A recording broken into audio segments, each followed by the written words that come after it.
Welcome back. I'm Harry. Let's unpack why mortgage rates rise, fall, and sometimes don't budge when you think they should. And we'll tie it to two big timely events: the drop in the 10-year Treasury yield and the Fed's September 17th announcement. Stick with me. This is the kind of topic that quietly moves home prices, market volume, and your equity. If you're waiting for the Fed to announce a rate cut before you lock a mortgage, you're probably too late. The real action starts with the 10-year Treasury and the spread. Think of the 10-year Treasury yield as the economy's baseline, risk-free rate for longer-term money. 30-year fixed mortgage rates don't follow the Fed funds rate. They shadow the 10-year Treasury yield. Lenders take that yield and add a mortgage spread to cover things like servicing costs, default risk, prepayment risk, and profit result. That spread is the gap between the 30-year fixed-rate mortgage rate and the 10-year Treasury yield. In normal time, it's modest. In rocky times, the spread widens. That's why mortgage rates sometimes stay elevated even when the 10-year dips, because lenders are pricing in risk. So with that in mind, here are the two drivers in the news. First, the 10-year Treasury yield has recently pulled back. That's putting downward pressure on mortgage rates. We're seeing weekly surveyed 30-year fixed rates around the mid-6 as of this recording, down from recent highs. And that means payment just got a little lighter for new loans. Second, the Fed's September 17th announcement.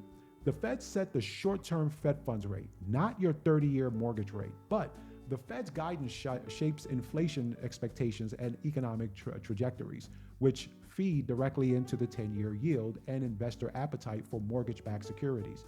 Markets also price in expected Fed moves before the presser. So by the time the chair steps up to the microphone, a lot of the impact is already in your rate sheet. Think of it this way. The 10-year yield is your day-to-day steering wheel. The Fed is the GPS that tells you where the road's heading. Imagine the 10-year yield drops to a multi-month low.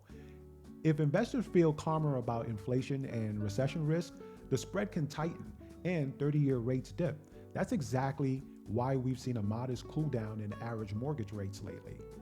But if the Fed sounds more hawkish than expected on the 17th, or if a surprise data point pops, the 10-year yield can snap right back. The spread can widen and lenders will reprice in a hurry. It's like a living, breathing market reacting to market forces. Appraisers are not just measuring square footage. We're measuring momentum. Mortgage rates drive monthly payments, which drives affordability, which drives showings, offers, and contracts.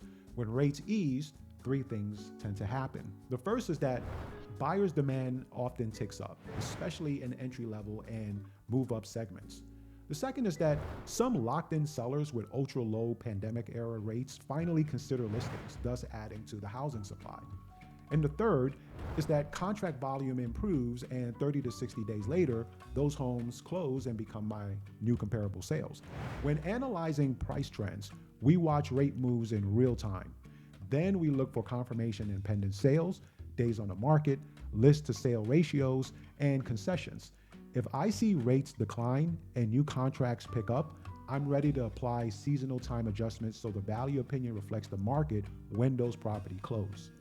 So if you take nothing else away, watch the 10-year yield, watch the spread, listen to the Fed for direction, not for an instant rate quote. And if you're a homeowner, a buyer, or an agent, align your timing with these forces. That's how you win in this market. If this helped, hit like, subscribe, and drop a comment.